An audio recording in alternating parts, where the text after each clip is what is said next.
Hello, good morning mga ka-homestead. Update natin ngayon itong ating Balete Widelings. Ito na yung ating 6 months old after transplanting. Ito na siya ngayon, guys. Ayan. Mas lumalago na yung mga sanga niya at lumalaki na yung pinakakatawan niya dito sa baba. Ayan, kung nakikita nyo, halos dumami na yung mga dahon. Yan, medyo lumaki siya pa. Halos 1 dangkal lang kanyang nilaki itong ating alagang balete. Yan, kung nakikita nyo, ito yung air roots ng balete tree. Yan, lumalaki na yung mga ugat niya sa baba. Indikasyon na malapit na siyang mabilis ang paglaki niya. Tapos tingnan natin yung ilalim ng paso. Yan, minimal pa yung paglabas ng ugat.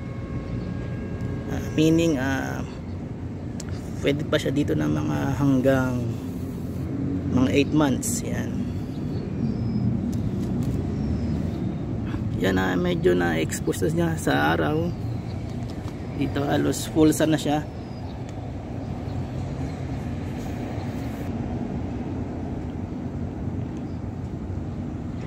Halos malaki na yung pinagkaiba niya nung ating last vlog dito sa Balete tree. Yan, halos 3 yung pinaka nag-main siya. 3 katawan yung tumubo sa kanya halos. Yan. Ato guys, habang ililipat ko lang siya sa mga mas malaking paso. Mga doble pa dito or triple. Ayan. Actually sa ngayon ang purpose ko dito gagawin ko muna siyang ilalagay ko muna sa bahay habang hindi pa siya talaga malaki, hindi pa siya iaabot ng mga 4 feet.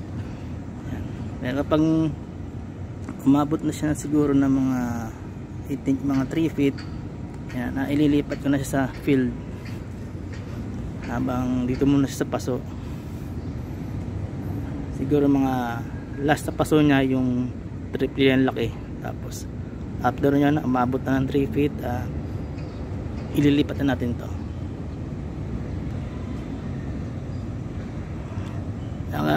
Kung makikita nyo, ayan mga homestead, itong klase ng fig trees, native sa ating bansa.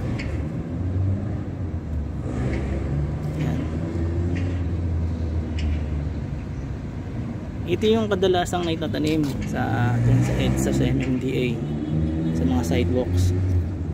Pero ngayon parang napansin ko hindi na sila nagtatanim ng ganitong native trees, o bihira na lang siguro.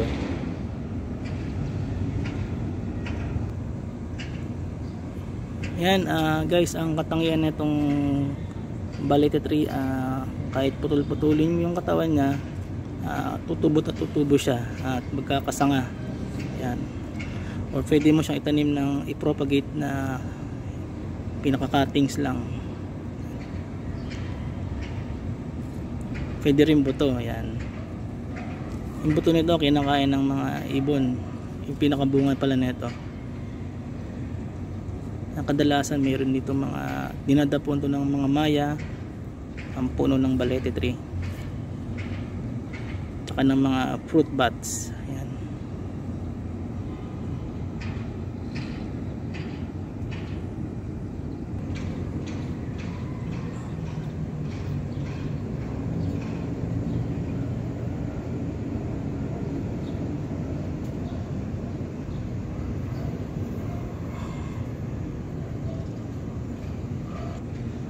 So ngayon dito muna siya hanggang 8 months. Tsaka natin papalitan ng mas malaking paso. Sa ngayon ay full sun siya ngayon dito. Ayan. Pagdating ng 8 months, lilipatan natin yan sa malaking paso.